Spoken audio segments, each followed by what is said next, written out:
ये गाड़ी दोस्तों बैंक लीज गाड़ी है और ये बराए फ़रोख्त है। ग्रैंडी करोला है, फॉर सेल 2017-18 मॉडल है, 1.8 इसका इंजन है। लोकेशन इस गाड़ी का लाहौर है और ये 5 साल प्लान है दोस्तों। 50 से 40 हज़ार रुपये आपको देने पड़ेंगे हर महीने। इसके अलावा दोस्तों जो इसकी डाउन पेमेंट है वो आप कॉल करके डन कर सकते हैं। पर दोस्तों रब्ता नंबर जो आपको मैं दे रहा हूँ इस पर आपको व्हाट्सअप मिलेगी, सिर्फ व्हाट्सअप पे रब्ता करना है।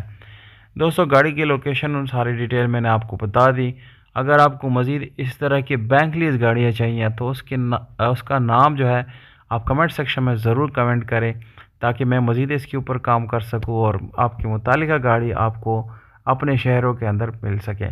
गाड़ी बिल्कुल परफेक्ट है, बम्पर टू बम्पर जेन्युइन है, रिम टायर लगे हुए हैं, ऑटोमेटिक भी है और साफ़ सुथरी भी है। तो दोस्तों ओवरऑल गाड़ी बिल्कुल परफेक्ट है। ये वीडियो दोस्तों के साथ ज़्यादा से ज़्यादा शेयर भी करें और इसको लाइक और सब्सक्राइब करना आपने भूलना नहीं है दोस्तों। बहुत शुक्रिया, अपना ख्याल रखिएगा। वस्सलाम।